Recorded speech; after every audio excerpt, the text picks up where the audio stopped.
Gracias, Toño, gracias a Rosy, a don Chava, a todos los compañeros, las compañeras que están hoy aquí. Me voy a sentar para estar más cómodo. No sé si le doy alguna molestia aquí al internet, ¿no? A los compañeros que está grabando. Creo que es mejor, ¿no?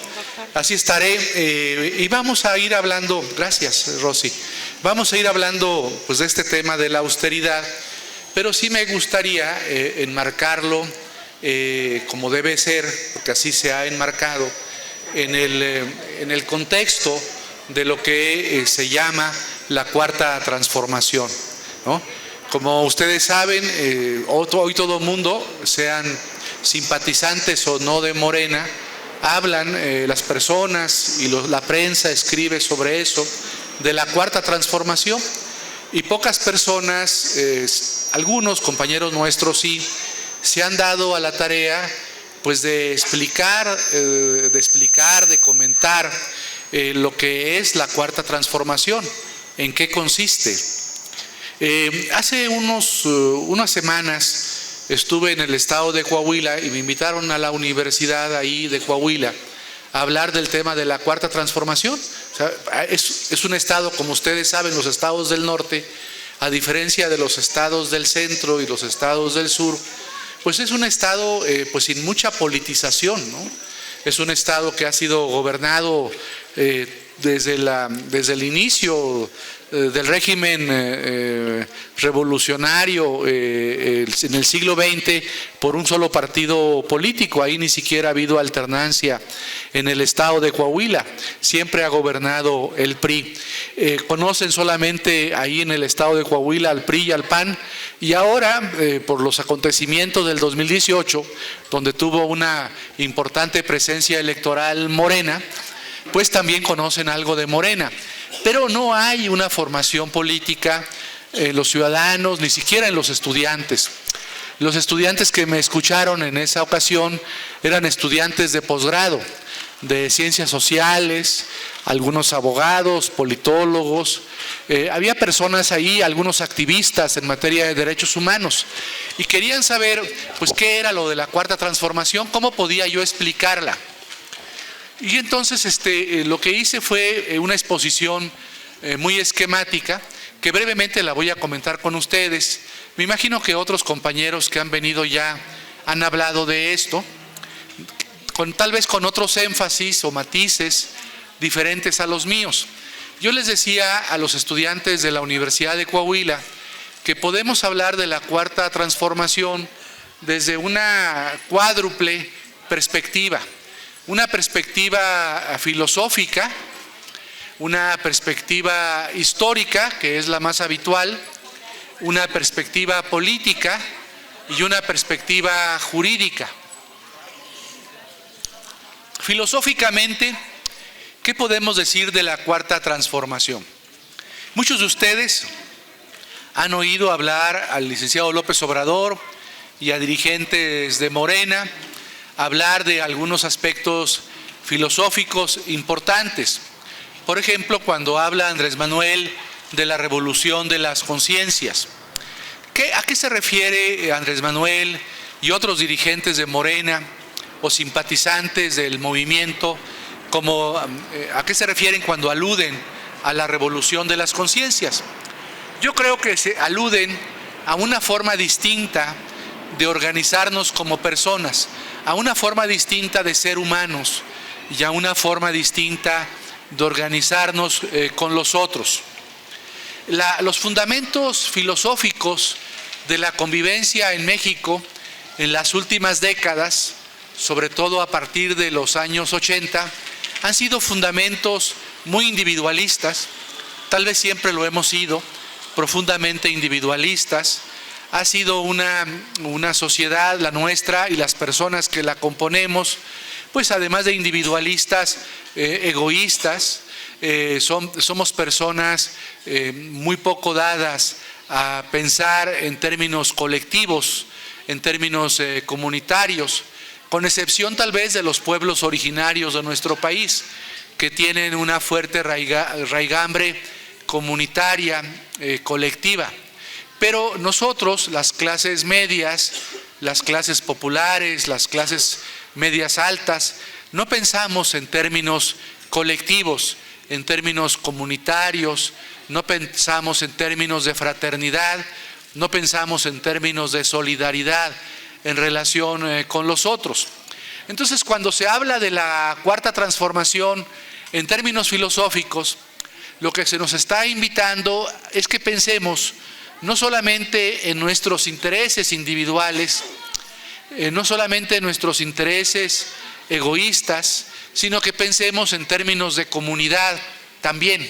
O sea, no perdemos de vista al individuo. El individuo es fundamental, las personas, los derechos humanos de las personas en términos individuales, eso es fundamental. Pero también hay que pensar en términos de organización social. El ser humano vive en lo individual, tiene su propia vida, constituye familias, se reproduce, crece, muere, en fin, como nos explica la biología, ¿no? Pero también convivimos en una sociedad. Y es ahí donde la cuarta transformación nos insiste, nos dice, tenemos que ver a los demás, no solamente ver por nosotros. Tenemos que tener una concepción fraterna, solidaria y comunitaria de la vida. No solamente una visión individual, solipsista, egoísta de la vida. Entonces, pensar la vida en términos colectivos, en términos solidarios, en términos fraternos, es muy importante. Como lo vamos a ver en algún momento más, pensar en términos colectivos la vida implica, por ejemplo, en materia de derechos humanos, pensar en los derechos económicos, sociales, culturales, ambientales. Pensar, por ejemplo, en el derecho al medio ambiente, pensar en el derecho al trabajo, no solamente pensar en nuestro acceso al trabajo, sino el trabajo que deben tener todos los demás, pensar en el derecho a la educación en términos sociales, que todos tengan acceso a la educación, una educación de calidad, una educación pública, una educación gratuita, laica, tener derecho a la salud. Es decir, es otra forma de pensar la sociedad, pensar en términos colectivos, pensar en términos fraternos, pensar en términos solidarios y no solamente en términos individuales, solipsistas, egoístas. Esto que algunos filósofos han llamado el individualismo posesivo. Entonces, la cuarta transformación nos pide que trascendamos ese individualismo posesivo a actitudes de mayor compromiso con los demás, vía la garantía de derechos sociales, económicos, culturales, vía también una exigencia para que el Estado, las instituciones públicas, se encarguen de la protección de derechos fundamentales, como el derecho a la educación, el derecho a la salud, el derecho a la vivienda, el derecho a la alimentación. Pensar en los demás, ¿no? Ese sería el fundamento filosófico fundamental de la cuarta transformación. En términos históricos, pues ustedes saben de lo que habla, a lo que alude la cuarta transformación.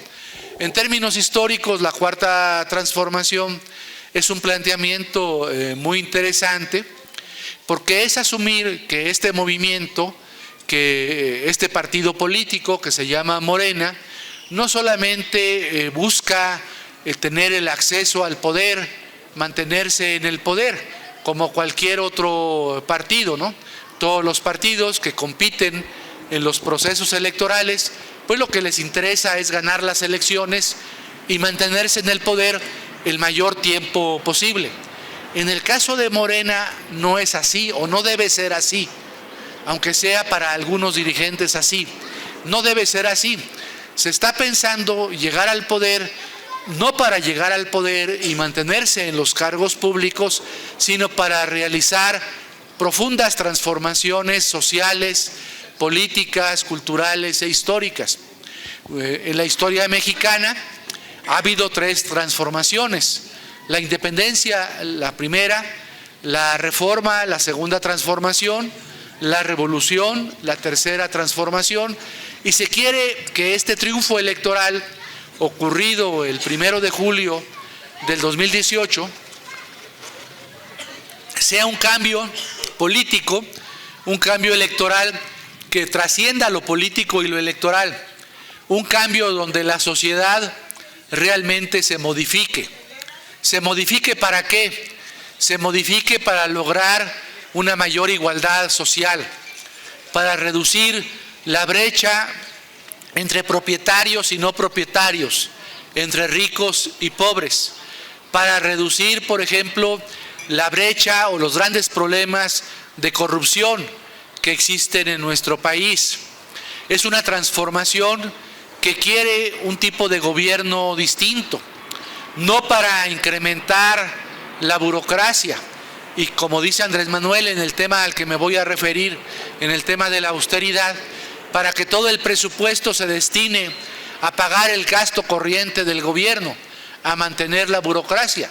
Ustedes saben que del presupuesto nacional, que es casi de 6 billones de pesos, ese presupuesto, casi el 80% de él se destina a pagar la nómina, el gasto corriente de la burocracia federal, estatal y municipal.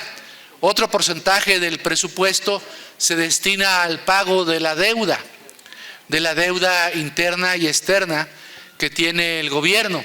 Y un porcentaje muy pequeño del presupuesto está orientado a la construcción de obra pública, al desarrollo de las infraestructuras, del transporte, de la vivienda, de las carreteras, de las presas, de los puertos. En fin, gran parte del presupuesto, les digo, tal vez exageré, no es el 80, pero sí un 70 por lo menos por ciento del presupuesto es para pagar salarios de burócratas, sobre todo de la alta burocracia, y para pagar el gasto corriente del gobierno, la luz, el teléfono, los gastos del gobierno. Y un porcentaje muy importante también, más del 20%, se destina a esto del pago de la deuda. Y hay un porcentaje muy pequeño para el desarrollo productivo del país. Esto desde luego ha sido un error. No siempre el presupuesto en México ha estado orientado como está actualmente orientado. Durante una buena parte del periodo posrevolucionario, el gasto, por ejemplo, corriente del gobierno, en algunas etapas, pues solamente era del 50%, y el país no tenía la deuda que hoy tiene, destinaba otro 50% al desarrollo productivo, al gasto social, en educación, en salud.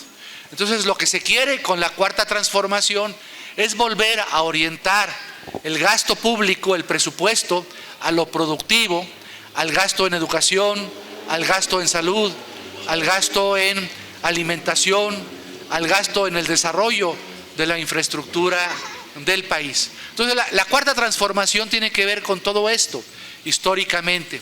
Una nueva forma de relacionarnos como individuos, en donde el presupuesto, por ejemplo, no se concentre en el gasto de la burocracia, no se concentre solamente en el pago de la deuda interna y externa, sino que se concentre el presupuesto, se oriente el presupuesto para la satisfacción de los derechos sociales, económicos, culturales de la mayoría de los habitantes.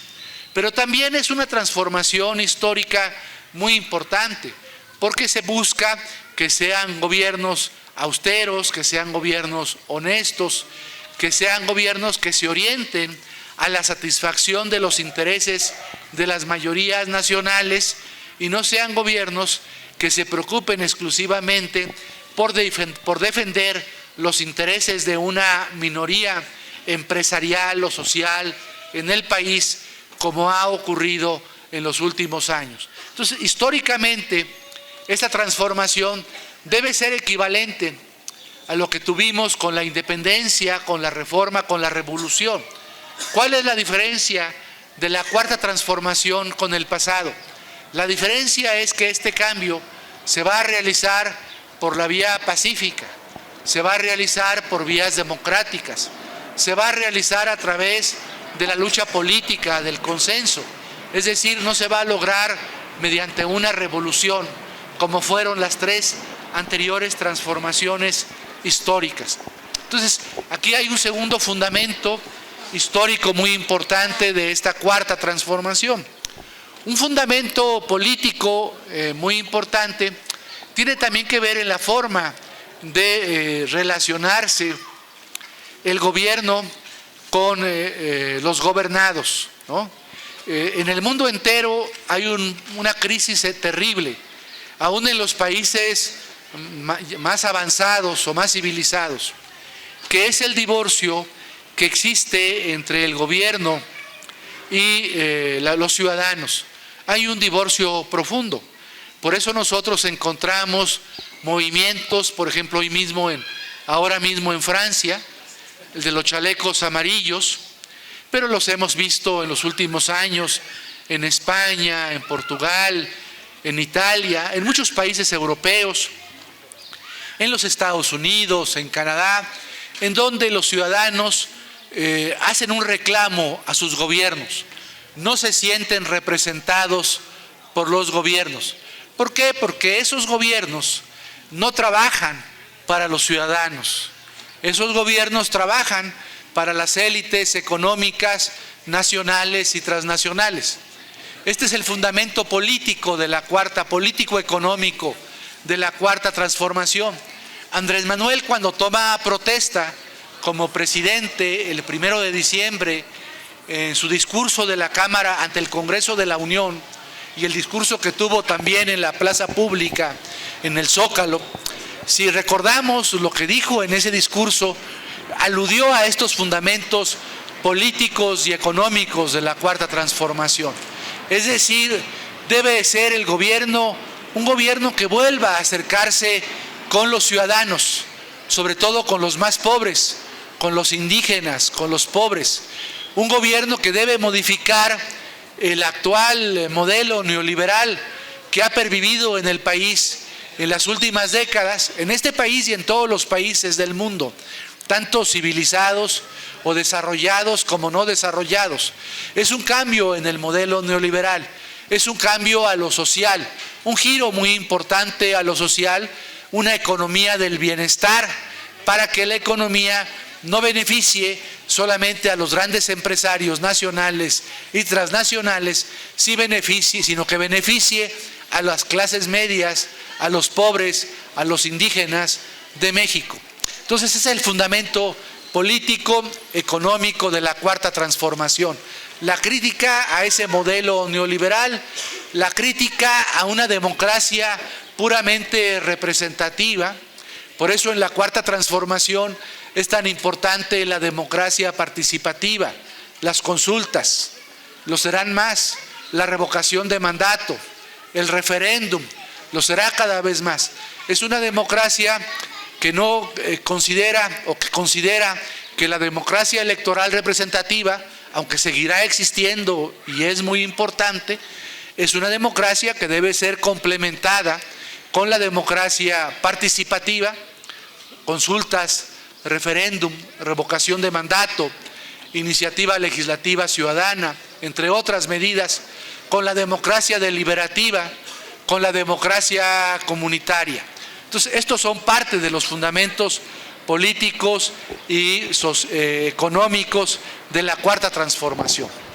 Y luego, finalmente, que es mi materia, vienen los fundamentos jurídicos.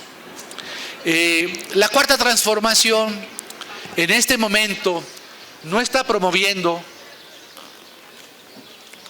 un nuevo marco constitucional, no está promoviendo un constituyente, pero no lo descarta. En la cuarta transformación, en los próximos años, tal vez llegue un momento en donde se convoque a una asamblea constituyente y tengamos una nueva constitución. ¿Por qué es importante esto para la cuarta transformación?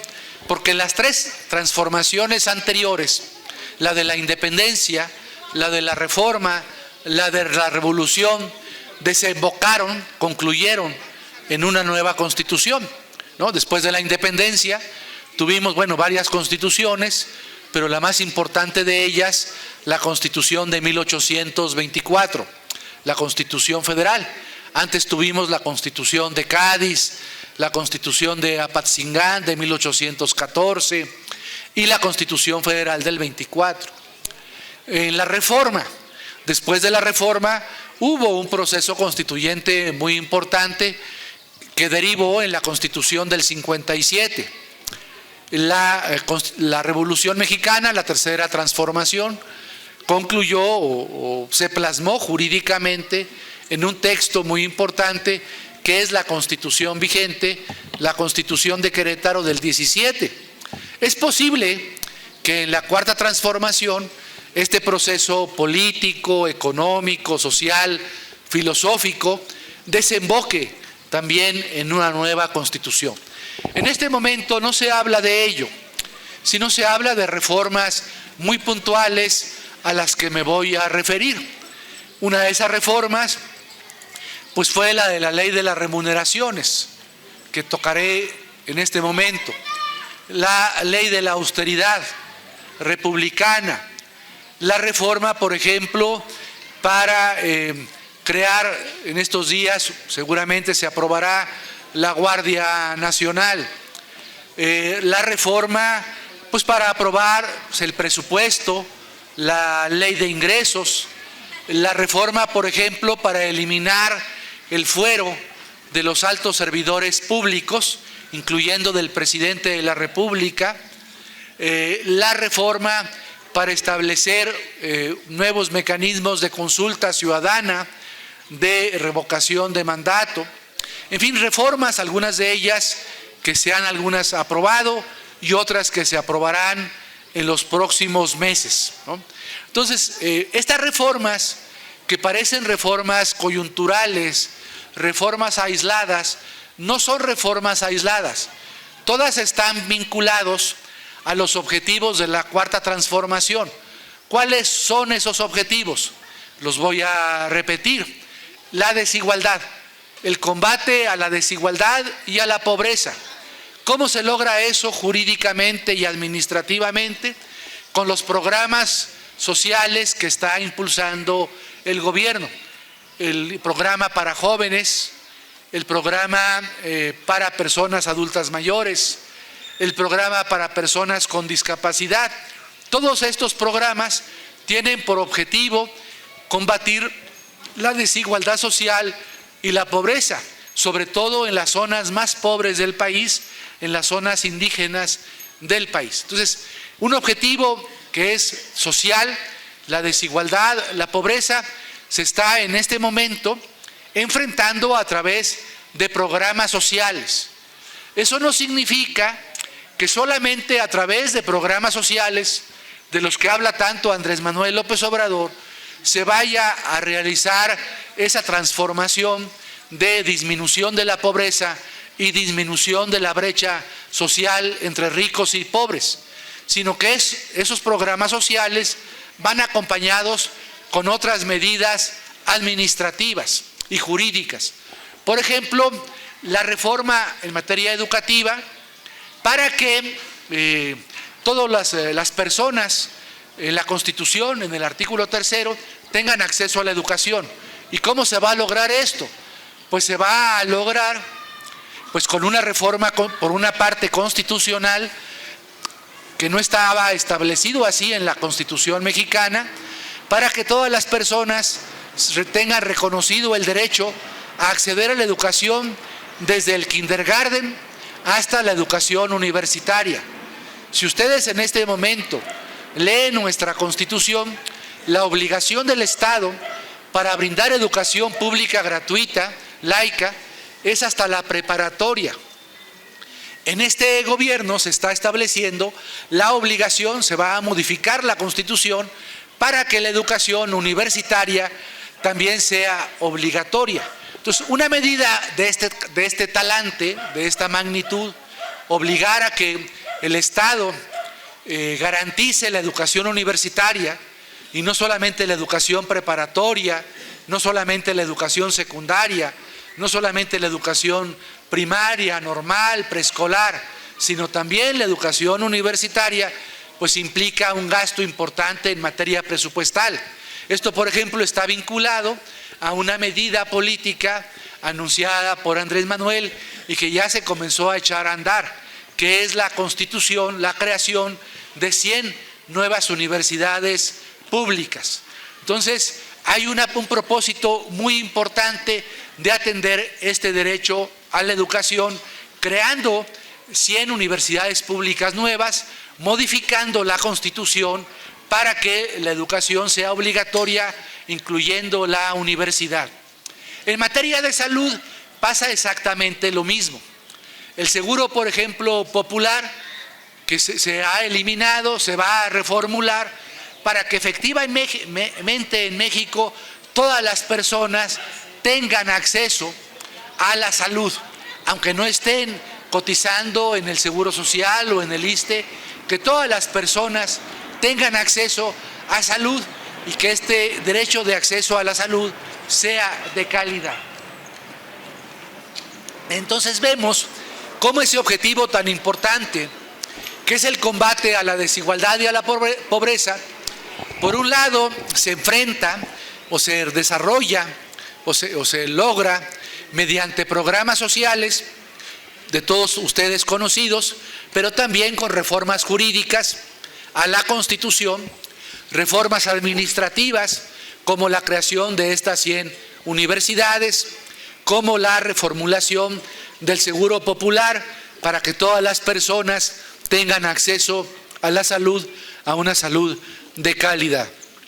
Otro objetivo fundamental es el combate a la corrupción de la Cuarta Transformación. Ustedes lo están viendo en este momento. Parece una política muy coyuntural enfrentar el tema del huachicoleo, pero no es un asunto menor, como lo estamos viendo cotidianamente en nuestras existencias y lo vemos también expresado generalmente en contra del gobierno en los medios de comunicación, tanto electrónicos como impresos, donde se cuestionan las medidas de este gobierno. Sin embargo, las encuestas publicadas, algunas de ellas el día de ayer, muestran o demuestran cómo la mayoría de la población, más del 75%, está de acuerdo en las medidas que ha impulsado este gobierno para enfrentar el huachicol. Seguramente esas medidas son insuficientes, han sido apresuradas, han estado mal implementadas. Podemos ser autocríticos, pero desde luego lo que no se podía seguir aceptando es ese inmenso robo de los recursos de la nación. Un inmenso robo de los recursos de la nación, donde estaban involucradas altos funcionarios públicos, miembros del sindicato petrolero, alcaldes, gobernadores, políticos de distintos partidos, comunidades, pueblos, personas humildes, en fin, toda la gama de personas que conforman nuestra sociedad. Entonces, esa medida del huachicol o contra el huachicol es una medida económica, pero es una medida también de combate a la corrupción.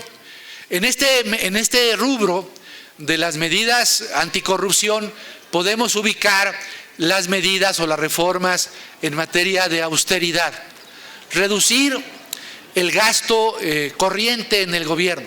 Esto que les decía yo al principio, cómo se gasta del presupuesto público, de los 6 billones de pesos que se gastan al año en México,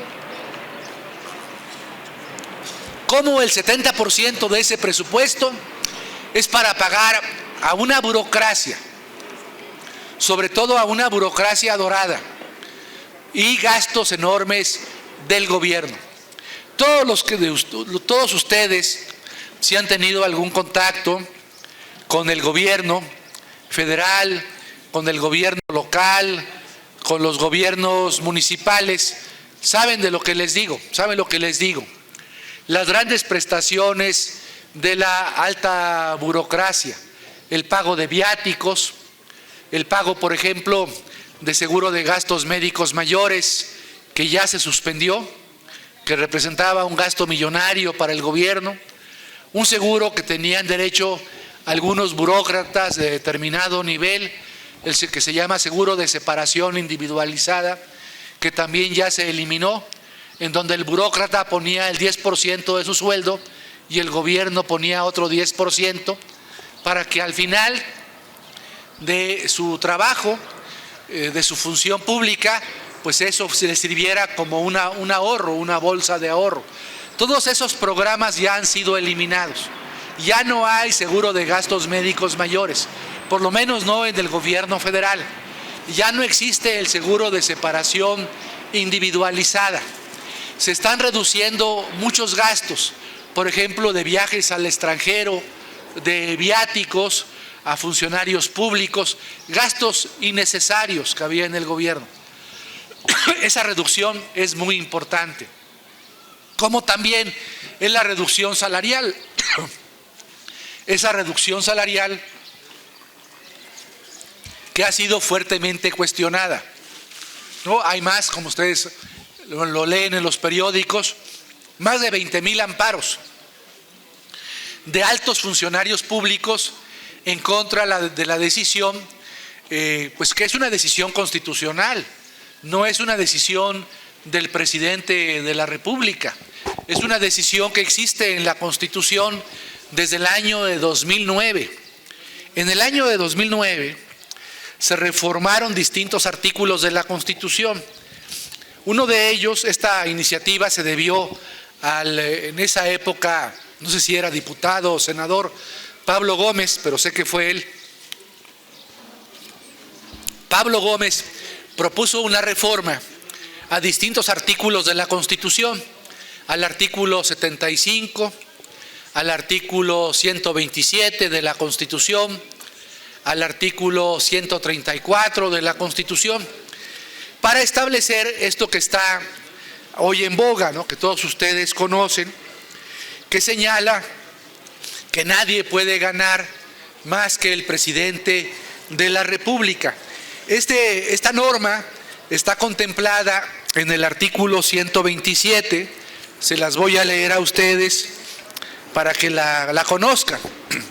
Dice así el párrafo segundo del artículo 127 de la Constitución: la remuneración de los servidores públicos será determinada anual y equitativamente en los presupuestos de egresos, bajo las siguientes bases. Fracción primera: se considera remuneración o retribución toda percepción, esto es muy importante, toda percepción en efectivo o en especie, incluyendo dietas, aguinaldos, gratificaciones, premios, recompensas, bonos, estímulos, comisiones, compensaciones y cualquier otra, con excepción de los apoyos y los gastos sujetos a comprobación que sean propios del desarrollo del trabajo y los gastos de viaje en actividades oficiales.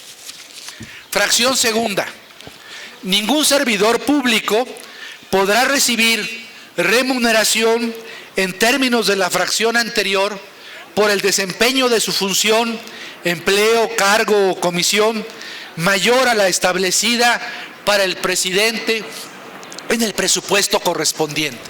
Esta norma existe desde el año 2009. ¿Qué pasaba? ¿Por qué esta norma, que está en vigor desde el año 2009, pues aparentemente no se aplicó sino hasta ahora?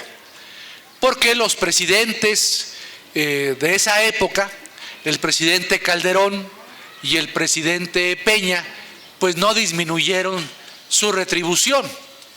Pero aún así, aunque no disminuyeron su retribución, este artículo fue infringido por distintos funcionarios públicos que han tenido percepciones superiores desde el año 2009 a las del presidente de la República.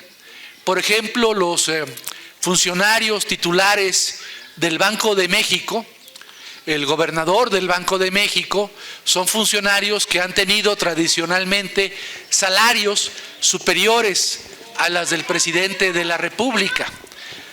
Obviamente los famosísimos ministros de la Suprema Corte, han tenido tradicionalmente un salario superior al del presidente de la República.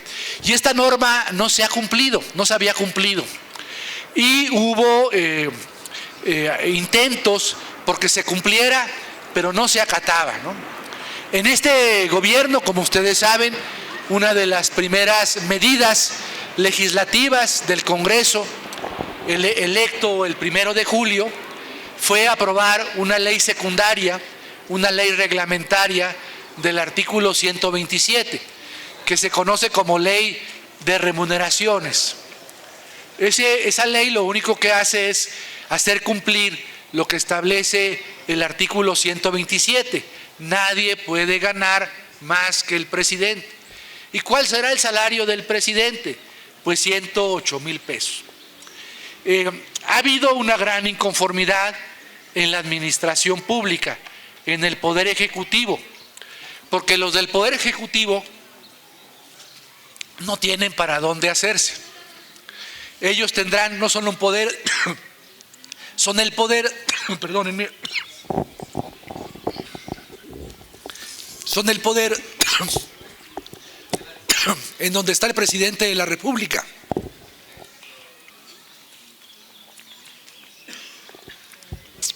Entonces todos los secretarios, permítanme un momento, un momentito, todos los secretarios de Estado, los subsecretarios, los directores generales, los directores de paraestatales, de organismos descentralizados, por ejemplo, el director del Seguro Social, del ISSSTE, de Pemex, de la Comisión Federal de Electricidad, muchas gracias, gracias, compañero, de la Comisión Federal de Electricidad, todos ellos no pueden ganar más que el presidente de la República. Están obligados a recibir los 108,000 pesos o una cantidad inferior, y no pueden tener percepciones especiales. En la alta burocracia, por ejemplo, era muy común que pues, los secretarios de Estado, como ustedes lo ven en la prensa, tienen acceso a distintos vehículos, 2, 3, 4 vehículos, un secretario de Estado, a choferes, ¿no? Yo acabo de leer una noticia en donde el exgobernador del Estado de México, Erubiel Ávila, tenía, siendo exgobernador, tenía a su cargo, con cargo al presupuesto del Estado de México, 16 ayudantes, guardaespaldas. Bueno, y hasta se veía beneficiado con eso el obispo Onésimo Cepeda, que tenía 2 guardaespaldas, pagados por el presupuesto del gobierno del Estado de México. Entonces, en el Poder Ejecutivo no hay duda, nadie va a poder ganar más que el presidente de la República. Los problemas mayores están en otros órganos, en otros poderes. Especial problema se tiene con el Poder Judicial, porque en el Poder Judicial federal, o sea, los ministros, magistrados y jueces, ellos se rigen por este artículo 127 de la Constitución, pero también se rigen por un artículo que es el 94 de la Constitución. Ese artículo 94 de la Constitución, en uno de sus párrafos, señala que los salarios de los integrantes del Poder Judicial, que son los ministros, los magistrados y los jueces, no se les puede disminuir durante su encargo sus percepciones. Entonces, eso es lo que ha motivado a que muchos ministros, magistrados, jueces, sobre todo magistrados y jueces, se hayan amparado en contra de la ley de remuneraciones y en contra del presupuesto de la Federación. Sin embargo, hay una discusión jurídica muy interesante, porque si uno analiza a profundidad este artículo 127, y lo relaciona con el artículo 94 de la Constitución y lo vincula también con el artículo 134 de la Constitución, que establece los principios de austeridad en el gobierno, de transparencia en el gobierno, y lo vincula con los artículos transitorios de la reforma de 2009 al artículo 127 constitucional, encontrará lo siguiente, que fue lo que hizo la Cámara de Diputados. La Cámara de Diputados dijo, muy bien, existe el artículo 94. Los ministros, magistrados y jueces que hayan sido nombrados antes del 2009, a ellos sí no les puedo disminuir el sueldo. Ellos van a seguir obteniendo las percepciones que tenían. Pero los ministros que hayan sido nombrados, magistrados y jueces, después del 2009, tienen que ajustarse al salario máximo que recibe el presidente de la República. Hasta el momento, como ustedes saben, esto no ha sido acatado ni por el Poder Judicial, ni por el Banco de México, ni por otros órganos autónomos. Ha sido acatado. Porque han promovido los amparos, se han concedido de manera incorrecta lo que se llaman suspensiones para que no se aplique el presupuesto ni la ley. Y estamos en este momento en un impasse. Al parecer, los ministros pues no van a acatar esto. Como ustedes saben, voluntariamente, entre comillas, dieron a conocer la semana pasada o esta semana que se iban a disminuir un 25% de su sueldo. Pero esa disminución del 25% de su sueldo no cumple lo que establece la Constitución, no cumple lo previsto en la Constitución. Entonces, ¿qué va a pasar? ¿Qué va a ocurrir? Vamos a ver cómo se resuelven los amparos, los más de 20,000 amparos que han sido interpuestos por distintos funcionarios públicos. Muchas gracias, compañera. Me voy a llenar de halls. Por distintos funcionarios públicos. Vamos a ver qué es lo que ocurre. Vamos a ver qué es lo que ocurre con esos amparos. Es, por ejemplo, muy discutible jurídicamente que el Poder Judicial conozca de los amparos, porque se dice, ¿cómo van a conocer estos jueces que se han amparado de sus amparos? Nadie puede ser juez de su propia causa. Es como si yo resolviera, por ejemplo, algo que me concerniera a mí, un asunto, un litigio sobre una propiedad, y yo fuera el juez de mi causa. Eso está prohibido. Pero va a haber muchos jueces en este país, y magistrados y ministros, que van a ser jueces de su propia causa. Entonces la Suprema Corte tiene, al final ahí se tendrá que resolver todo, se tendrá que decir la última palabra. Tiene un asunto muy grave, muy difícil. Desde luego, esta medida del Poder Judicial Federal, como de órganos autónomos, como el Banco de México, como el INAI, como el INE, como tantos órganos autónomos que hay en el país, pues tiene el repudio social. Pero ellos insisten con sus amparos y no quieren ver disminuidas sus percepciones. Los excesos son tan grandes, por ejemplo, me imagino que esto ustedes lo saben, que en el Poder Judicial los ministros y algunos magistrados del país, sobre todo magistrados penales, tienen, además de su sueldo, lo que se llama un bono de riesgo. Porque se dice, desempeñan una función que puede poner en peligro su vida. Entonces reciben un bono que es exagerado. Los ministros de la Corte, de ese bono de riesgo, reciben más o menos al año como 800,000 pesos. Tienen, desde luego, independientemente del sueldo, independientemente de las prestaciones, independientemente de los choferes, de los guaruras, independientemente de todo lo que tienen ese bono de riesgo. Tienen, por ejemplo, camionetas blindadas, en fin, a su servicio, más ese bono de riesgo. Son prestaciones que no quieren ver disminuidas y que no quieren que se contabilicen en el supuesto de la fracción segunda del artículo 127, que señala que nadie puede ganar más que el presidente. Los del Banco de México, por ejemplo, ¿a qué estratagema jurídica recurrieron?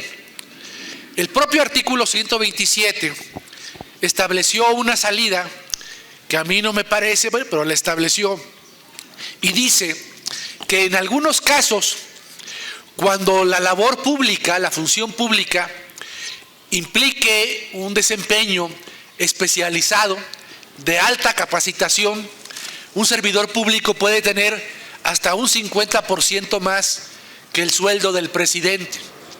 Entonces los del Banco de México, por ejemplo, en el amparo que promovieron, están sosteniendo eso.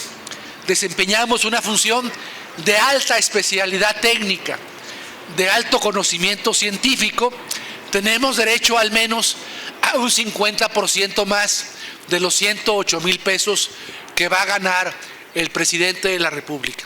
Es un argumento que han dado. Otros compañeros míos, abogados, por ejemplo, donde yo trabajo, del Instituto de Jurídicas, dicen que la ley es inconstitucional, la ley de remuneraciones, no la Constitución, sino la ley secundaria. Dicen que es inconstitucional porque la ley, cuando estableció que nadie puede ganar más que el presidente, se olvidó de incluir una serie de parámetros, de criterios. O sea, ¿qué criterios se deben tomar si la base para fijar el salario de los funcionarios públicos es el sueldo del presidente? La pregunta es, ¿cuál debe ser el sueldo del presidente? ¿Qué criterios se deben tomar en cuenta para fijar el sueldo del presidente? ¿Ustedes qué creen?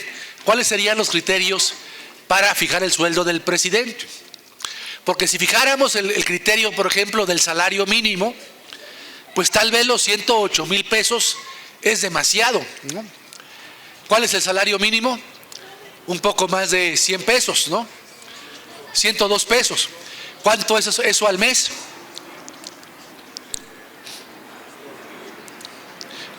Como 3,000, ¿no? Como 3,000 pesos. ¿Cuánto gana el presidente en salarios mínimos? 108,000 pesos. ¿Cuál debe ser el criterio? Si tomáramos el criterio del salario mínimo, los 108,000 pesos serían excesivos. Entonces, ¿cuál debe ser el criterio? Alguien dice, no, pues midamos a México, comparemos a México con los salarios de los presidentes, por ejemplo, de países de América Latina similares en el desarrollo, en su Producto Interno Bruto a México. Y ese podría ser el criterio para fijar el salario del presidente de la República. Pero resulta que el presidente de México, con todos los 108,000 pesos que gana el presidente López Obrador, pues ganan más o menos eso o menos en muchos países de América Latina. Entonces, esa es otra discusión y la están utilizando para sostener que la ley fue omisa.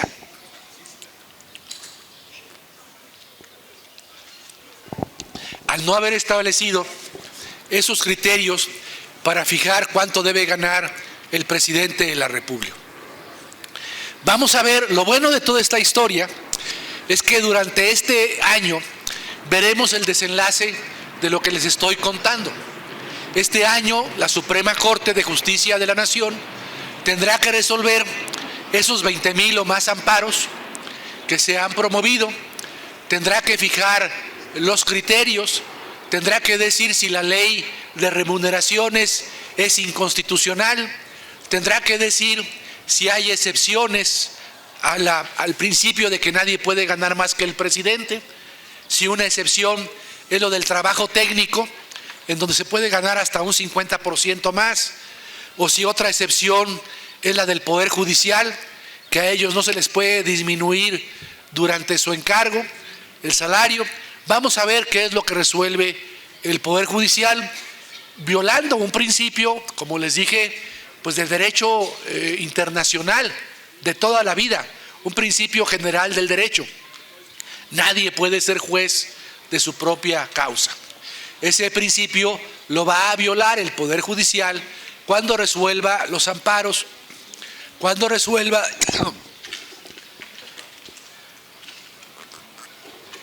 las acciones de inconstitucionalidad que están pendientes.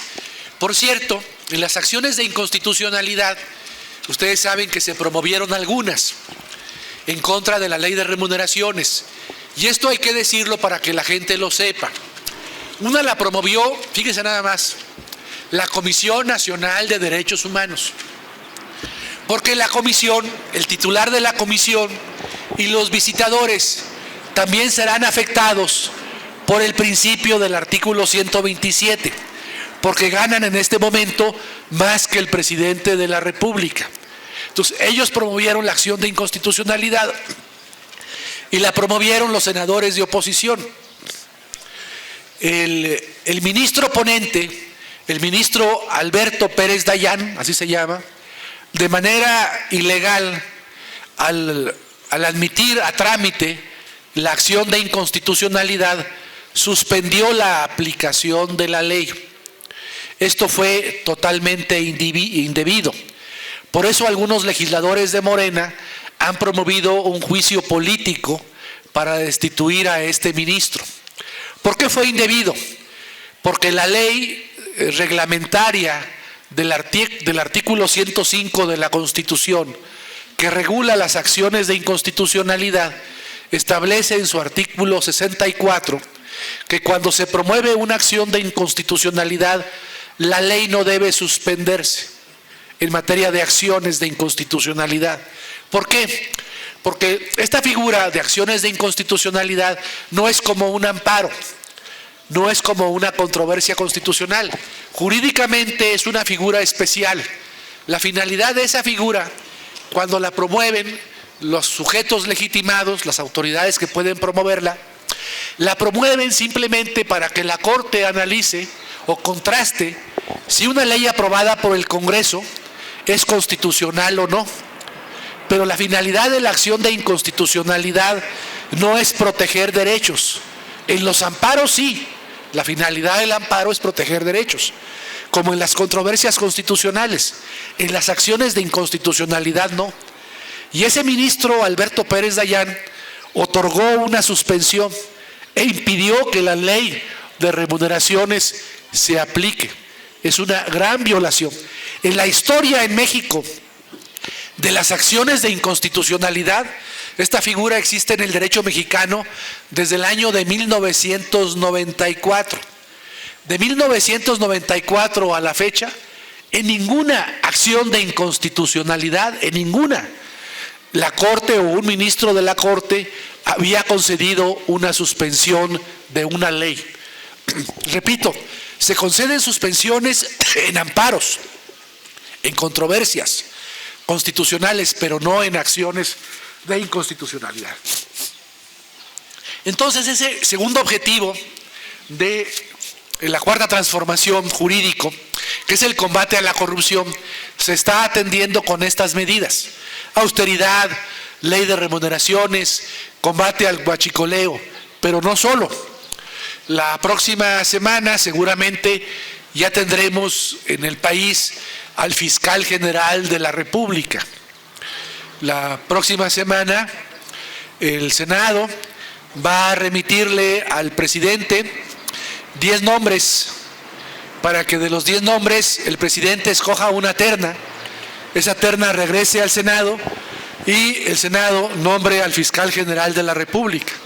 Ese cargo pues va a ser muy importante para combatir delitos, incluidos los delitos anticorrupción que están previstos en el Código Penal. Fíjense cómo somos los abogados de tramposos. Les voy a contar esto. Desde hace algunos años se aprobó una reforma al Código Penal que contempló 10 delitos anticorrupción. Tiene al menos esa reforma 2 años. Bueno, hasta el momento esos delitos, nadie puede ser procesado por esos delitos anticorrupción, porque en un artículo transitorio de la reforma al Código Penal Federal se estableció que esos delitos anticorrupción iban a ser aplicables, se iba a poder procesar a las personas por esos delitos hasta que se nombrara al fiscal general de la República, lo que va a ocurrir hasta la próxima semana. Entonces, a partir de la próxima semana van a entrar en vigor, se van a poder aplicar 10 delitos anticorrupción, los que ya conocemos todos: el cohecho, por ejemplo, el tráfico de influencias, el cohecho, entre otros delitos anticorrupción que provee el Código Penal Federal. Otra medida jurídica anticorrupción muy importante es el tema de una reforma muy cuestionada por organismos de derechos humanos, que es una reforma a un párrafo del artículo 19 de la Constitución, que establece lo que se llama, no sé si ustedes han oído esto, prisión preventiva oficiosa. ¿Saben lo que es la prisión preventiva oficiosa? En ciertos delitos muy graves, por ejemplo, en delitos como el secuestro, la violación, la persona procesada, aunque solicite fianza, el juez no le concede la libertad bajo fianza. Es un delito que tiene que procesarse estando la persona en prisión. Se procesa a las personas por esos delitos en prisión. Hay una propuesta de Morena muy interesante, muy importante, para establecer nuevos delitos en ese catálogo de delitos en donde no es posible pedir la libertad bajo fianza. Uno de esos delitos tiene que ver con el huachicol, con el robo de combustible, y otro de esos delitos tiene que ver con los delitos electorales, y el tercero con los delitos anticorrupción. Entonces, si se aprueba esa reforma, aún no se aprueba, cualquier persona que realice un delito de corrupción, un delito electoral o un delito de robo de combustible, huachicol, no podrá alcanzar la libertad bajo fianza. Eso seguramente se va a aprobar en el primer semestre de este año, cuando el Congreso comience a tener sesiones ordinarias a partir del 1 de febrero. Esa reforma, que es muy importante, está vinculada a otra reforma constitucional, al artículo 22 de la Constitución, de una figura, respecto a una figura que se llama extinción de dominio. Hay ciertos delitos, por ejemplo los del crimen organizado, en donde si la persona que cometió un delito del crimen organizado, de los que tienen que ver con el crimen organizado, pues por ejemplo utilizó, se refugió en un inmueble o utilizó bienes, muebles o inmuebles para la comisión del delito y son propiedad de él, esos bienes los puede perder mediante un proceso especial de carácter civil, se llama extinción de dominio. No solamente va a la cárcel, sino pierde sus bienes. Entonces la idea es la misma. La idea es que por delitos de huachicol, anticorrupción o electorales, las personas que cometan esos delitos no solamente no van a alcanzar la libertad bajo fianza, sino que se busca que también exista extinción de dominio. Si por ejemplo un gasolinero participa en el huachicol, pues puede perder ahí su terreno, sus instalaciones, además de que se le revoque su concesión o su autorización como gasolinero. O si un señor en su rancho permite que hagan huachicol, puede perder el rancho. En fin, esto va a ser muy interesante para combatir no solamente al crimen organizado, sino a los delitos de corrupción. Entonces, hay ahí un proyecto jurídico muy claro para enfrentar el tema anticorrupción. Es otro tema fundamental. Luego tenemos otros temas en la cuarta transformación que yo creo que son pues de gran importancia, como por ejemplo el tema de los derechos humanos. La sola, por ejemplo, convocatoria, se va a crear la Comisión de la Verdad para analizar casos como el de Ayotzinapa, manda un mensaje muy importante para atender estas graves violaciones a los derechos humanos. En el mismo tema de los derechos humanos y también de la seguridad pública, pues está la propuesta de la Guardia Nacional. Aquí esta figura era cuestionada por muchos, yo me incluyo, yo también cuestionaba eso. Pero el anuncio del día de ayer es muy importante, porque la Guardia Nacional ya no va a tener un mando militar, sino un mando civil. Entonces, esto va a ser muy importante para el país. Es una rectificación fundamental. Entonces, vemos cómo aparentemente todas estas medidas jurídicas y políticas están desvinculadas, pero no están desvinculadas, están totalmente integradas, ¿no? Y estas son las finalidades, o algunas de las finalidades inmediatas de la Cuarta Transformación: desigualdad, enfrentarla, pobreza, corrupción, seguridad, que es lo que está pidiendo la sociedad mexicana. Esto no significa que sea la única agenda de la Cuarta Transformación, o que no sea posible que en algunos años estemos planteando otro tipo de transformaciones, que por ejemplo se convoque a un Congreso Constituyente y para la elaboración de una nueva Constitución. Yo creo que la finalidad del gobierno que encabeza el licenciado López Obrador, pues la finalidad es ir avanzando, ¿no? Ir tomando control del territorio, de las instituciones que este gobierno ha encontrado pues muy desordenadas, muy desarticuladas, muy poco controladas, ¿no? Ustedes revisan cualquier institución de este país, las instituciones de salud, las instituciones educativas, las instituciones de seguridad, cualquier institución de este país está en una profunda crisis.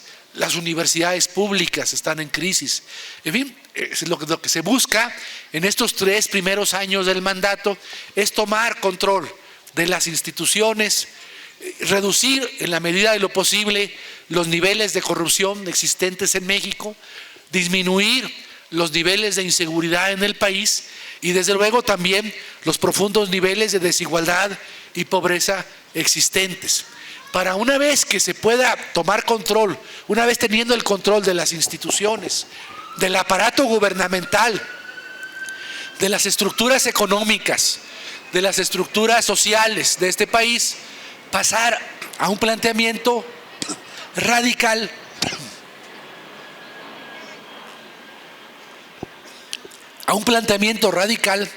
que permita la consolidación de la Cuarta Transformación.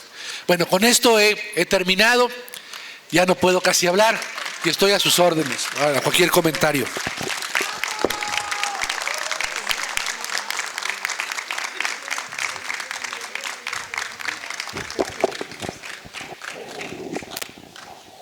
Bueno, aquí vamos, ese fuerte aplauso para el doctor, estuvo muy interesante. Yo creo que nos generan algunas, nos aclaran algunas cosas, pero también nos quedan algunas preguntas. Por eso se están formando los compañeros. Estoy buscando aquí lo que están diciendo en el WhatsApp, en el chat del Facebook. Ahorita los leemos. Mientras, queremos decirles que estamos en vivo, ¿sí? Y bueno, pues se me olvidó para decirles desde el principio, pues que feliz año. Este año se ve muy optimista, nos vemos muy optimistas. Empezamos un año nuevo y empezamos con presidente nuevo y empezamos con un buen ambiente. Creemos que ahora sí se va a acabar con el mal de México, la corrupción, uno de los males que es la corrupción, y vamos a apoyar para que esto se acabe de una vez. Y por lo pronto, pues no se agüiten con eso de la gasolina.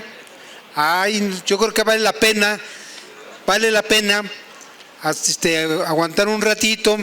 Finalmente, pues hacemos fila para ver un partido de fútbol y no por eso hay desabasto de jugadores, ¿verdad? O cuando hacemos filas para comprar en el Walmart. La otra vez vi que salió una filota hasta la calle en Walmart, decía pues, que hay desabasto de alimentos.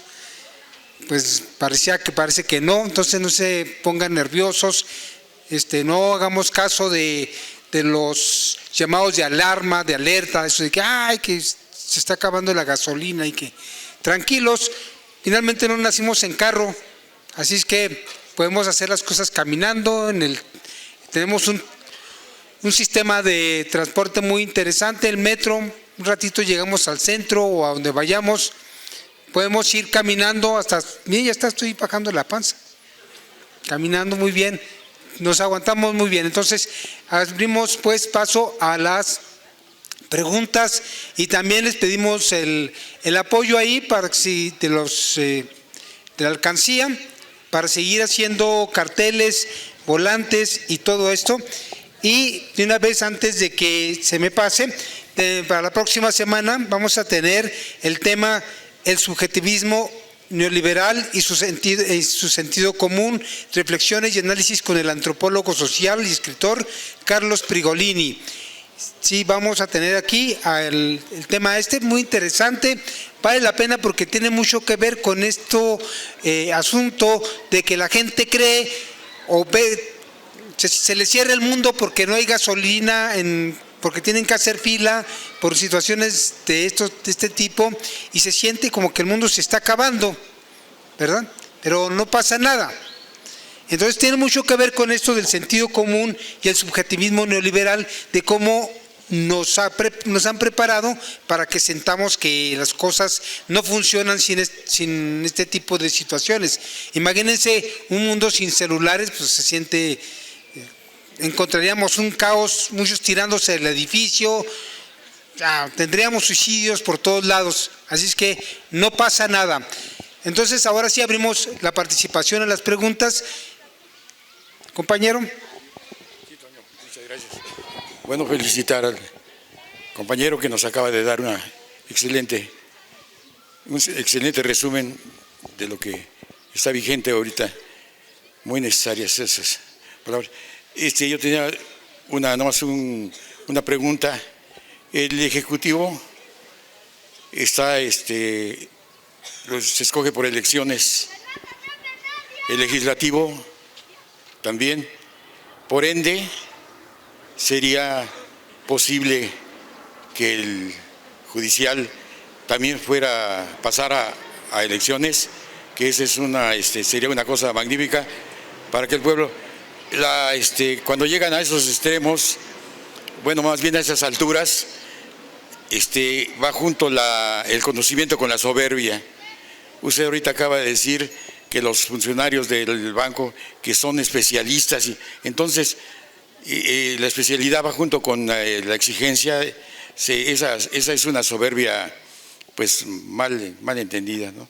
Entonces, y la segunda, nomás un comentario. Yo,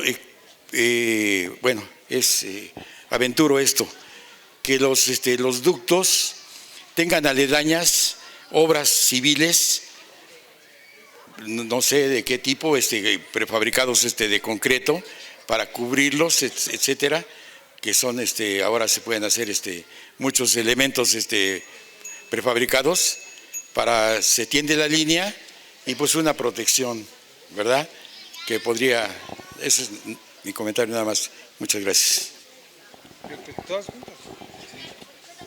Perfecto, pasen. Gracias, Toño. Buenas tardes, maestro Jaime Cárdenas. Bueno, ya nos conocemos y más que una pregunta vengo a hacer una pequeña reflexión de lo que hoy está viviendo México con este proceso de la Cuarta Transformación. Históricamente, México ha sido un país que ha vivido procesos políticos muy importantes. La primera gran transformación, México la vive con la Guerra de Independencia, que da pie a lo que es la República Mexicana.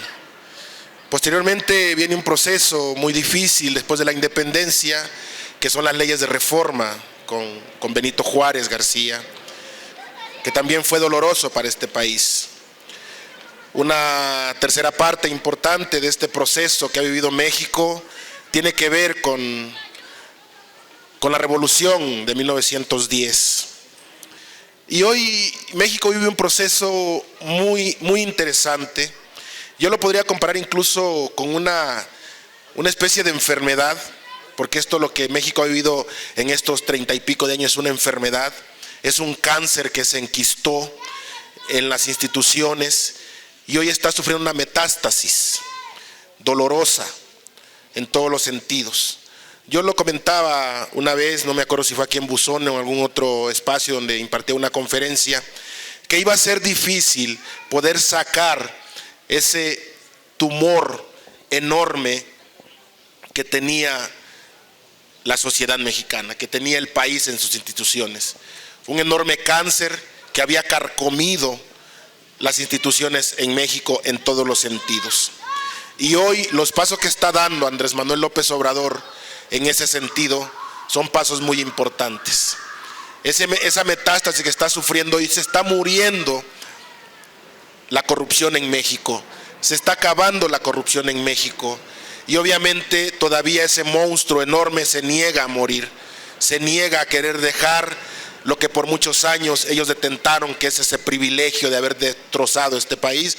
Como lo decía hoy por la mañana atinadamente en el periódico La Jornada, me entregaron un país hecho un desastre. Yo no soy mexicano, pero me siento sumamente orgulloso de estar en este país. Me siento un mexicano más y estoy también viviendo con ustedes ese proceso de cambio en este país.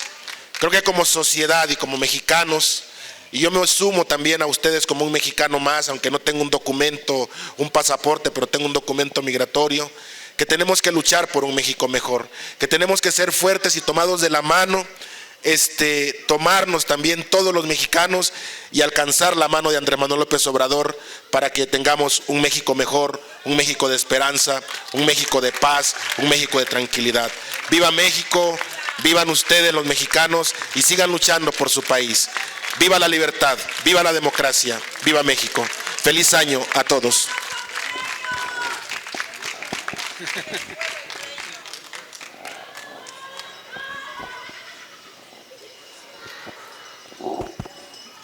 Gracias.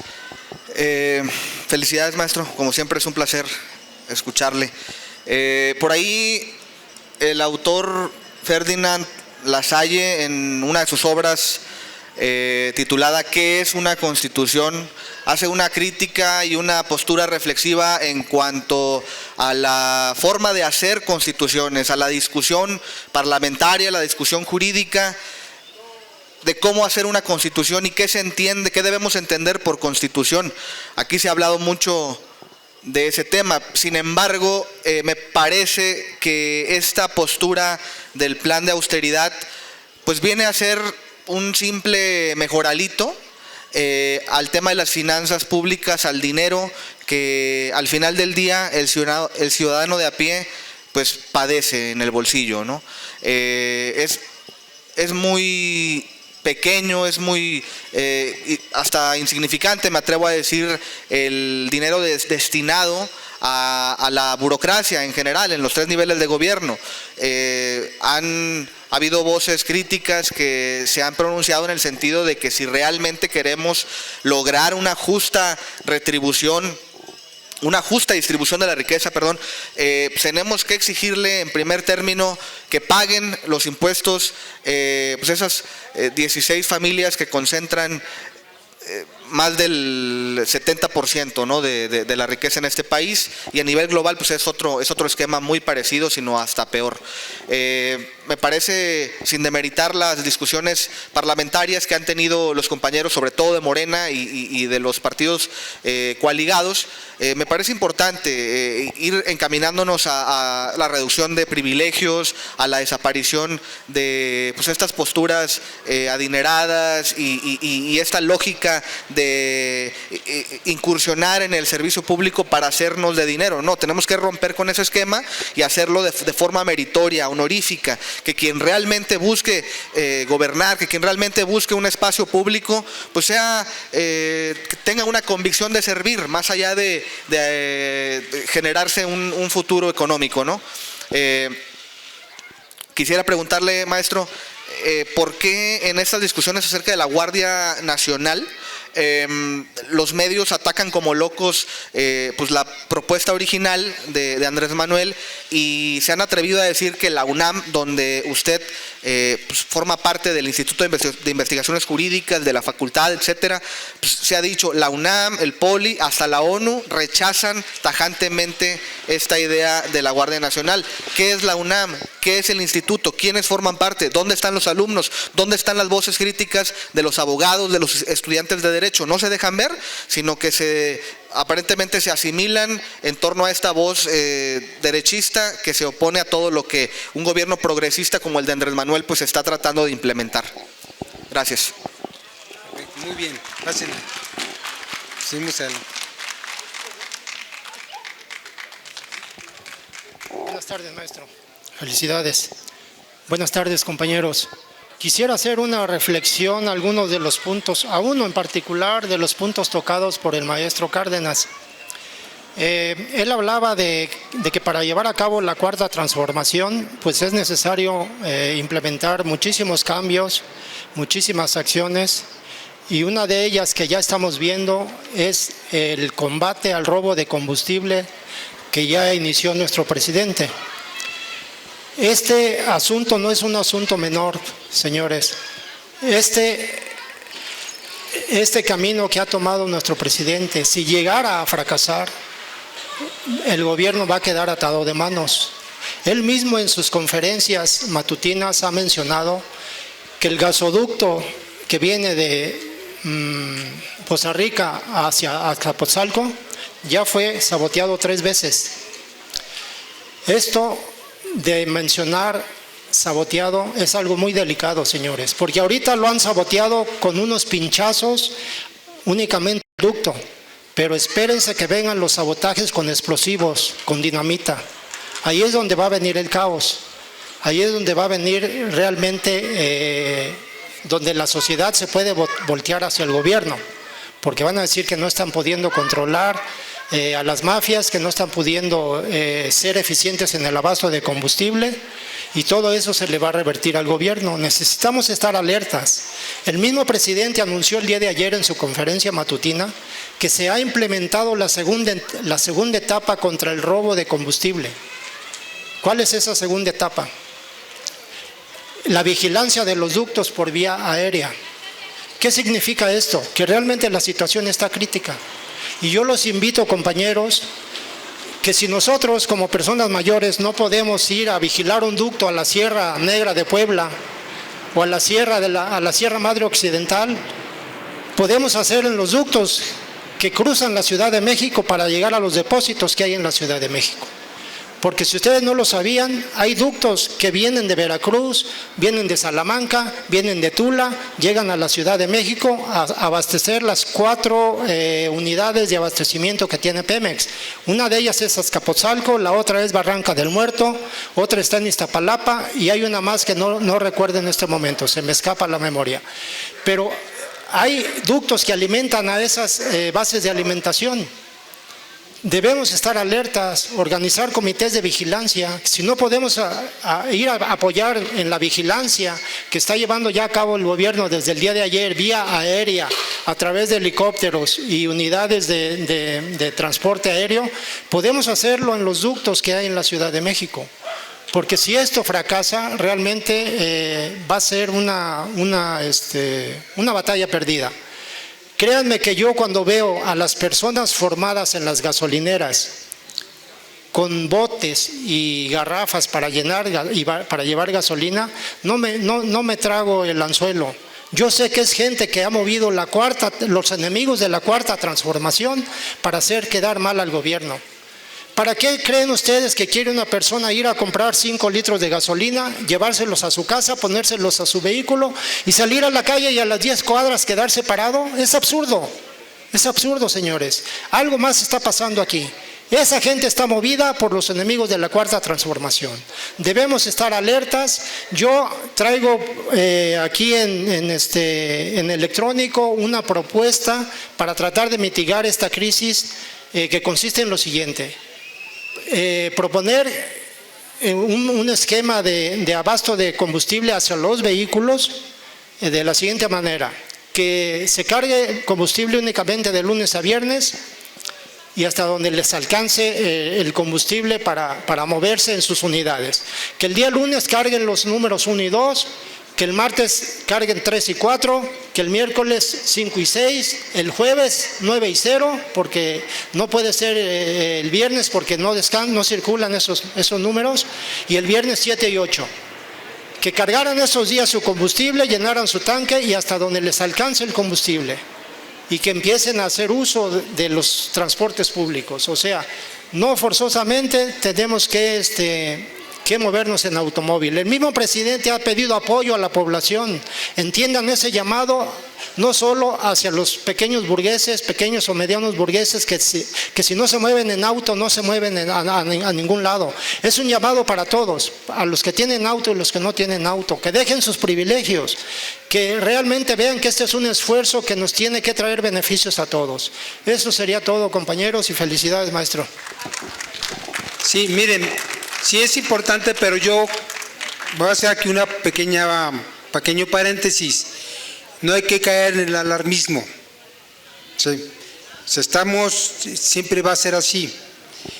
No podemos tampoco caer en el alarmismo de que estamos en una situación crítica. No, para nada. Yo creo que esto la gente lo sabe. Incluso hay en algunas gasolineras donde hasta hacen fiesta. Sí. O sea, la gente está entendiendo el problema. Las encuestas mismas lo dicen, porque la gente está consciente de que lo que se está jugando aquí es acabar con la corrupción. Eso lo entiende la gente y las encuestas lo dicen. Pero también lo ve uno en muchas partes de gasolineras donde la gente hace fiesta ahí mismo, porque está entendiendo perfectamente el problema. Y yo creo que no es crítico ni hay que caer en el alarmismo. Hay que ver las cosas como son. Pásale, compañero. Buenas tardes. Maestro, muy clara su exposición, muy agradable, interesante. Yo me pregunto, se lo preguntaría a usted, ¿cuál debe ser el papel de Morena en esta cuarta transformación? No sabemos que el gobierno no es monocolor, no es de Morena. Realmente el director del Seguro Social sabemos que es un expresidente del PAN, para nuestra sorpresa. El director del ISSSTE, el señor Ramírez, es hijo de un ex gobernador de Oaxaca, priista, él también. Y así sucesivamente tenemos una serie de personas que no solo integran el Ejecutivo, también integran el Legislativo y que no provienen de Morena. También sabemos que después del triunfo de López Obrador, algunos lugares, algunas localidades donde opera Morena fueron invadidos por gente de otros partidos. Tal vez esto no sea muy conocido, pero ha ocurrido. Entonces, hay acá algo sobre lo cual me gustaría llamar la atención. Es la posibilidad de que pasando el tiempo, los militantes de Morena fueron sintiendo cierto desaliento ante la llegada de gente de otros partidos, debía decir sobre todo, que asumen posiciones directivas dentro de Morena. Entonces, me gustaría escuchar una reflexión al respecto. Yo escucho, me llama la atención, escucho, Morena ha tomado tal medida. En realidad, las medidas son tomadas por el gobierno. Morena apoya, pero no participa. En este momento hubiera sido particularmente importante que Morena estuviera apoyando el esfuerzo del gobierno. Por ejemplo, ante las filas de automóviles que encontramos por ahí, hubiera sido interesante que se informara a la gente, porque aunque muchos apoyan las medidas que están tomando, es pesado esto de estar 2 o 3 horas o dormirse en el volante del automóvil. Pero bueno, esas son otras consideraciones. Básicamente eso me interesa conocer su reflexión. Gracias. Sí, pasen un poquito. Gracias, maestro. Buenas tardes, maestro, gusto en verlo. Buenas tardes, mire, mis preguntas van en este sentido. La primera es que Morena, ahora sí que vayamos a apoyar a Andrés Manuel, convocamos a hacer foros informativos como en el 2008, si no mal recuerdo, sucedió con el petróleo, que evitamos que Felipe Calderón hiciera de las suyas. Que se hicieran también foros acerca de la Guardia Nacional. Bueno, ya nos acaba de dar una muy buena noticia, que ya el mando va a ser civil. La verdad yo estaba a favor del mando militar, pero bueno, está bien. Con tal de que todo salga adelante, está muy bien. Esos foros son muy importantes, que duren, no sé, 3 años. Y la otra, también acerca de la Guardia Nacional, es, se dice que va a estar hasta dentro de 5 años.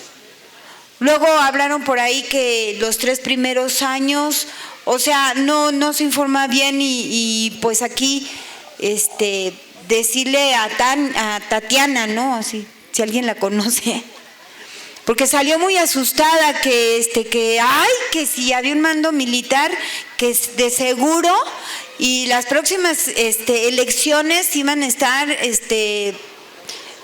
señaladas por el ejército, ¿no? Entonces es algo totalmente falso. Me extrañó de Tatiana que dijera eso, pero bueno, ya cambió a mando civil, y esas son principalmente las dos preguntas que le podría hacer. Y no hable mucho porque ya su garganta está dolida. Gracias. Buenas tardes. Doctor, quisiera que me dijera la requisa López Obrador, ¿en dónde la puede aplicar? Rápido. Sí.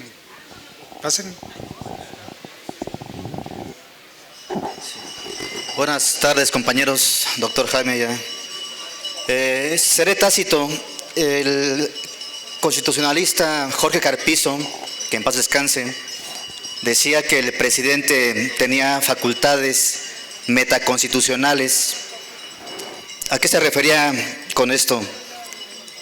O sea, yo, a mi bajo entender, no sé si era que tenía facultades por encima de la Constitución, facultades por encima del Poder Legislativo, facultades por encima del Poder Judicial, facultades al margen de las consultas populares o sobre texto de ellas. Tácitamente, ¿a qué se refería el profesor Jorge Carpizo cuando aducía este término? Gracias, doctor. Su respuesta. Muy bien. Sí, bueno, ya antes de pasar a las respuestas, quiero mandarle un saludo aquí al ingeniero Antonio Gershenson, ¿sí? Especialista en el asunto de petróleo, de los energéticos. Ojalá y un día venga y nos hable sobre cómo va Pemex, cómo va, si hay el renacimiento de Pemex, ¿sí? Porque Ana Lilia había escrito un libro que se llamaba Pemex RIP, y ahora pues estamos hablando de un renacimiento. Ahora que llega Andrés Manuel lo está resucitando, y es lo que estamos viendo.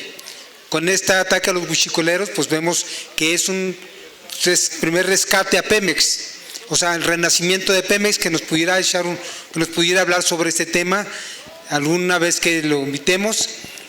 No sé cómo anduviera después del segundo sábado de febrero, que nos pudiera abordar ese tema. El ingeniero, ¿cómo la ve?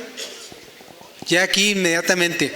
Entonces, el día 9 de febrero, con el ingeniero Antonio Gershenson, que nos hable sobre, porque el día 2 de febrero vamos a hablar del huichacol con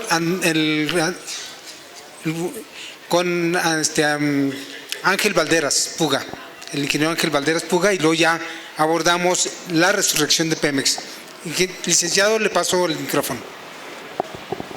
La verdad, todas los comentarios, las observaciones las preguntas y las hubo muy importantes. Yo también felicito aquí a Antonio Gershenson. Él seguramente les va a dar muchas ideas, porque es un técnico, sobre cómo proteger los ductos, ¿no? No sé si ya escribiste sobre eso, pero será interesante conocer tus ideas sobre cómo proteger la instalación de ductos de Pemex. Respecto a la primera pregunta, pues tiene que ver con la posibilidad de las elecciones en el Poder Judicial. El compañero decía, pues elegimos a los diputados, a los senadores, al presidente, a los gobernadores, pero no elegimos a los ministros. México podría volver a ese esquema. En la Constitución del 57, los ministros de la Suprema Corte eran electos por los ciudadanos. En algunos países de América Latina, como Bolivia, los ministros de la Corte Suprema y de la Corte Constitucional son electos por los ciudadanos. Ustedes saben que en los Estados Unidos, por ejemplo, los jueces locales, no los de la Suprema Corte, pero jueces o magistrados locales, estatales, son electos por los ciudadanos. O sea, no es una propuesta descabellada, y sería importante pues para que tuvieran también o se les exigiera algún tipo de legitimidad democrática. Ellos se oponen a esto, los actuales ministros, porque dicen que estarían en el rejuego de los partidos, recibirían financiamiento, harían campañas, pero se podría buscar una manera para que no recibieran financiamiento, para que no hicieran campañas y fuera un método mixto en donde pues primero hubiera un examen para que llegaran a la elección las personas más calificadas, mejor formadas, y la elección pues pudiera darse simplemente dándoles acceso a los tiempos del Estado de radio y televisión para que presentaran los mejores de cada lugar, de cada vacante, pues sus propuestas, y los ciudadanos fueran a votar por ellos. Desde luego que eso es posible. Respecto al asunto de la burocracia dorada, la soberbia de la alta burocracia, sí, eso en México siempre ha existido. Eso ha existido. Somos un país, como muchos de América Latina, muy patrimonialista. El servidor público piensa que al trabajar en una institución, esa institución es parte de su patrimonio, ¿no? Puede disponer de ella. Así piensan muchos servidores públicos, sobre todo de la alta burocracia, y eso habría que reformularlo, ¿no? Y sería muy importante que repasáramos la historia. Por ejemplo, yo estaba leyendo hace unos días cómo en el México independiente, con la aprobación de la Constitución del 24, el gobierno mexicano era tan pobre, que nada más había 4 secretarios de Estado. Había el secretario del Interior o de Gobernación, el secretario Exterior, el secretario de Hacienda y el secretario de Defensa. Eso era todo lo que había. Entonces, podríamos pensar en esos esquemas. Yo les decía que un cambio muy importante en México, que en algún momento tendrá que plantearlo esto, seguramente el licenciado López Obrador, es hacer esta reflexión del presupuesto público, cuánto debemos destinar al pago de la burocracia y del gasto corriente, y cuánto debemos destinar a obras de infraestructura, a proyectos productivos, a la garantía de los derechos sociales, para que no todo el presupuesto se gastara, se consumiera en el pago a la burocracia. Lo de los ductos, pues seguramente Antonio Gershenson, ahora que hable el día 9, va a hablar de este tema, de cómo proteger los ductos. Es un tema que yo desconozco. En cuanto a lo que comentó el compañero hondureño, cuando dijo que la corrupción en México era un tumor, un cáncer, pues no puedo estar más que de acuerdo. Es un tumor, un cáncer, es un gran problema nacional que debe ser enfrentado, está siendo enfrentado, pero va a ser muy difícil extirpar ese cáncer. Luego algún compañero preguntó sobre Ferdinand Lassalle, sobre la constitución real, formal, normativa. Coincido, ¿no? Coincido. Las constituciones no son la panacea, porque hay constituciones totalmente desvinculadas de la sociedad, ¿no? Constituciones formales que son de papel, pero que no se cumplen en los hechos. Y lo que tenemos que en México tener o construir es una constitución donde lo que establece el papel se cumpla en la realidad. También coincido con él, con el hecho de que las medidas de austeridad son simplemente una medida insuficiente, son una medida insuficiente para enfrentar la corrupción o la desigualdad en México, desde luego, pero es muy importante que haya austeridad en el gobierno, es muy importante que los altos funcionarios no gocen de las prestaciones que actualmente tienen. Creo que, y Andrés Manuel lo ha dicho, que es posible que en el segundo mandato se plantee el tema de la reforma fiscal y de la reforma presupuestal en el segundo mandato, para que el sistema fiscal sea un instrumento distributivo de la riqueza, ¿no? Que pague más quien más tiene y paguen las grandes empresas nacionales y transnacionales de este país. Que acabemos de una vez por todas con lo que se llama consolidación fiscal en México. Coincido con el compañero. Respecto al tema de la Guardia Nacional, ¿por qué los profesores de la UNAM son tan moderados, tan de derecha? ¿Por qué estuvieron en contra de la UNAM? Bueno, los juristas en México y en todo el mundo, generalmente somos servidores del statu quo.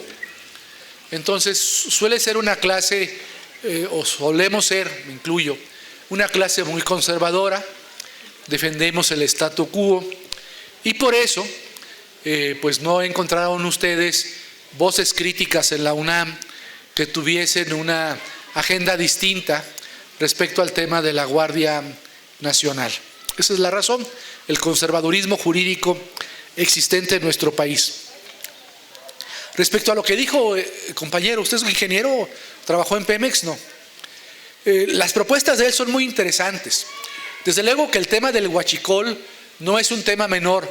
No sé si lo comenté cuando expuse o antes de la exposición. Escuché una noticia o leí una noticia en la mañana que era una entrevista con el gobernador de Guanajuato. Y el gobernador de Guanajuato decía hoy en los medios que de la gasolina y del diésel que se vende en el Estado, o que se vendía en el Estado, el 80% de esa gasolina y diésel era de huachicol, que en este momento, a pesar de los problemas que hay con la distribución de la gasolina y el diésel, las gasolinerías están facturando más, en este momento facturan más en Guanajuato que en la época en que supuestamente no había desabasto o problemas de distribución. Entonces es un asunto, como usted dice, muy grave. Y yo creo que sí hay ideas como la suya de los comités de vigilancia para defender los ductos. Seguramente son ideas que me pasan por la cabeza de Andrés Manuel o de dirigentes de Morena y en algún momento nosotros o ellos nos convocarán a crear estos comités de vigilancia de los ductos o de las instalaciones energéticas de nuestro país. Otro compañero preguntó cuál debe ser el papel de Morena, porque él encuentra que en el gobierno no hay muchos morenistas, ¿no? ¿Cuál debe ser el papel de Morena? Yo creo que tiene razón. Morena ha estado un poco en un segundo papel, no ha tenido un papel relevante en el tema de esta crisis, o no ha tenido un papel relevante desde que el gobierno entró en funciones el 1 de diciembre. Yo creo que esto tendrá que cambiar.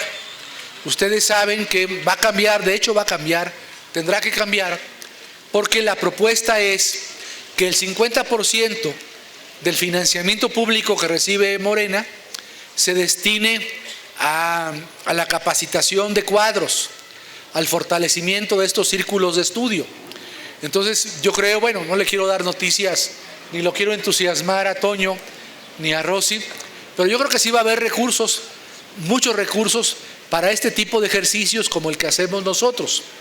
Estos círculos de estudio se sostienen con el aporte de nosotros, de ustedes, que aporten, que ponen ahí en un bote dinero, las cosas que aquí venden, en fin, para que semana con semana nos reunamos en esta colonia o en otras. Pero yo sí creo que va a haber recursos para la formación de cuadros. Tendrá que haber cambio de dirigencia dentro de algunos meses, en el segundo semestre de este año, y eso puede implicar que Morena tenga un papel pues más abierto, más participativo, que haga propuestas alternativas a las del gobierno, que delibere, que haga crítica al propio gobierno, a propuestas del gobierno, a iniciativas del gobierno. Es decir, que sea una fuerza viva. Yo creo que eso sí sería muy importante. Morena no puede cruzarse de brazos, hasta por razones de supervivencia. Tenemos el proceso electoral del 2021 y si llegamos dormidos, sin estar activos, sin tener el músculo duro y el nervio fuerte, pues nos pueden ganar en el 2021. Entonces Morena tiene que estar muy activa, ser muy deliberante, muy propositiva, y esto yo espero que comience a hacerse pronto en el país. Alguien sostenía el tema de los foros, totalmente de acuerdo, debe haber foros sobre este asunto de la crisis energética, o no, si no es crisis o si es crisis. ¿Hasta dónde es crisis el huachicoleo? Me preguntaban también que si la Guardia Nacional iba a ser transitoria o no.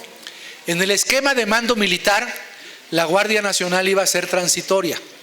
Cuando se presentó la iniciativa, el artículo 5º transitorio de la iniciativa decía 3 años, que a los 3 años se iba a revisar la Guardia Nacional con mando militar. Pero cuando se aprobó en comisiones el dictamen, ese artículo 5º transitorio se modificó y señala el dictamen que se va a revisar la Guardia Nacional a los 5 años. No sabemos al final cómo vaya a quedar este artículo 5º transitorio. Ayer se avisó que no va a tener ya mando militar, sino mando civil.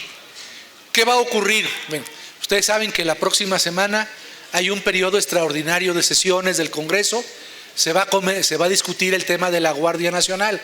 Se va a presentar el dictamen, tal como se había aprobado en comisiones, es decir, con mando militar, con revisión a los 5 años.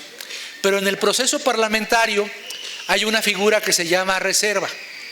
La reserva es que escoge, un legislador puede escoger un artículo o una parte y decir que se derogue el 5º transitorio, que no se revise o no se evalúe cada 5 años la Guardia Nacional, o que sí se evalúe cada 2 años o cada 3 años.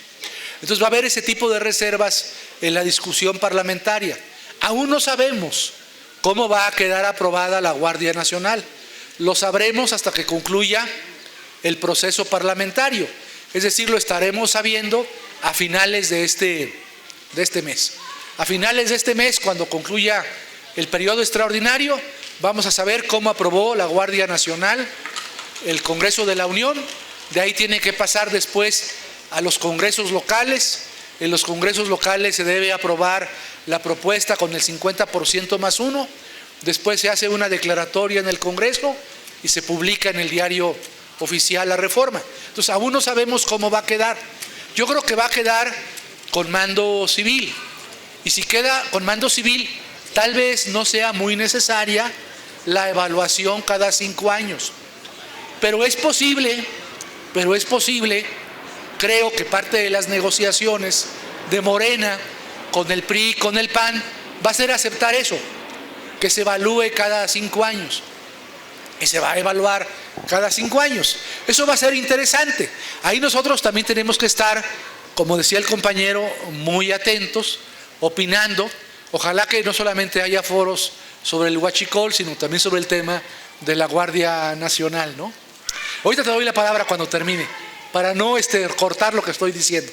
Y ahorita te doy la palabra. Luego me preguntaron, ya para terminar, el tema de la requisa. Como ustedes saben, la requisa es una figura legal. La requisa es una figura que emplea el gobierno o los gobiernos mexicanos la han empleado cuando se puede afectar un servicio público. Piensen, por ejemplo, ustedes en una huelga, que el sindicato petrolero se fuera a huelga y dijera, pues no vamos a trabajar en las refinerías ni en los centros de distribución de la gasolina o el diésel, nos vamos a la huelga. El gobierno podría decretar una requisa para garantizar el abasto de energéticos en el país. Entonces, la requisa es una figura legal, se discute mucho sobre su constitucionalidad, pero lo cierto es que está en la ley y es un instrumento que tiene el gobierno, cualquier gobierno, esto existe en México y en muchas partes del mundo, para que ante servicios básicos el gobierno pueda tener salidas y se puedan brindar esos servicios básicos, transporte, comunicaciones, energía, etcétera. Finalmente, nuestro amigo de Iztapalapa nos hizo una pregunta sobre las facultades metaconstitucionales. Hay un libro muy bueno para los que no son abogados, pero también para los que no lo son es bueno ese librito. No ha pasado de moda. Se llama El presidencialismo mexicano y lo escribió Carpizo. En ese libro Carpizo dice que los presidentes mexicanos del viejo régimen, el régimen autoritario, tenían, además de las facultades de la Constitución, facultades metaconstitucionales. El compañero me pregunta si esas facultades metaconstitucionales estaban por encima de la Constitución o al margen de ella. La respuesta es ambas. Las facultades metaconstitucionales de los presidentes autoritarios o del régimen autoritario eran facultades políticas muy importantes. Por ejemplo, era sabido en el sistema autoritario que el presidente de la República pues nombraba a todos los gobernadores, que las elecciones eran una simulación y que él nombraba a todos los gobernadores. Era sabido que los principales alcaldes de este país eran designados por el presidente de la República. Eran sabidas muchas cosas. A esas decisiones que no estaban dentro del catálogo de atribuciones del presidente en la Constitución, les llamó Carpizo metaconstitucionales. El presidente era el jefe de todo, era el jefe pues, de la economía, el jefe de la sociedad, el jefe de la clase política. Pero, ¿y por qué existían esas facultades metaconstitucionales? Esa pregunta tiene jiribilla. ¿Por qué existían las facultades metaconstitucionales? Porque en esa época había un partido único, casi único. Existía el PAN, existía el PPS, existía el PARM, pero eran PPS. Bueno, hasta los años 80, ¿no? Eran 4 partidos: PRI, PAN, PARM, Partido Auténtico de la Revolución Mexicana, PPS, Partido Popular Socialista.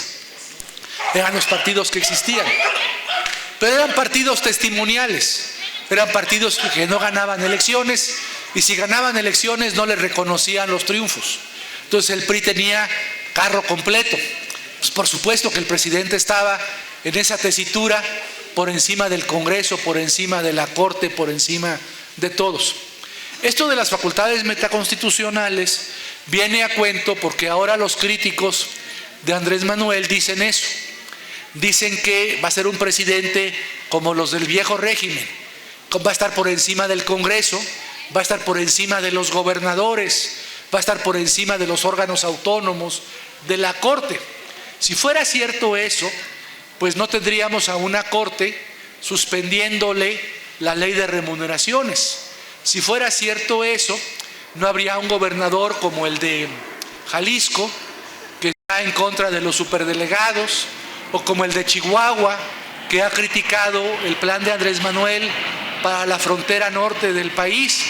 Es decir, Andrés Manuel no tiene el control de los gobernadores del país, no tiene el control de la Corte, no tiene el control de los órganos autónomos. Me decía ayer o antier un vocal del INE que me llamó, uno que está en el Estado de México, que ya les dieron la instrucción a todos los vocales del INE a que se ampararan en contra de la ley de remuneraciones y del presupuesto.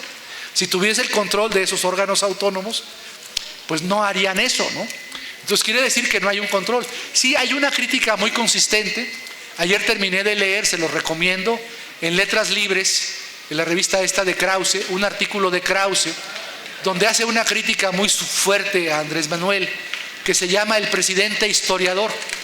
Y dice básicamente eso, que Andrés Manuel se va a convertir en un presidente como los del viejo régimen, que va a ponerse por encima de la Corte, del Congreso, de los gobernadores, de los alcaldes, de los órganos autónomos, que no va a tener contrapesos. Yo creo que el país ya ha cambiado, pero en fin, es una cuestión a discusión. Ahora sí quería decir algo. Me llama la atención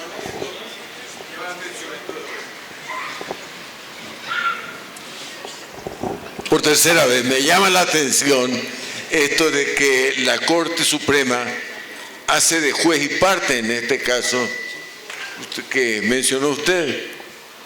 Realmente una situación, es un absurdo. Yo le quería preguntar si este tipo de situaciones son las que resuelve en Francia el Tribunal de Casación y por qué no tenemos acá un equivalente. Primero, si estoy o no equivocado, si este es el tipo de temas que trata el tribunal. Eso es el tema.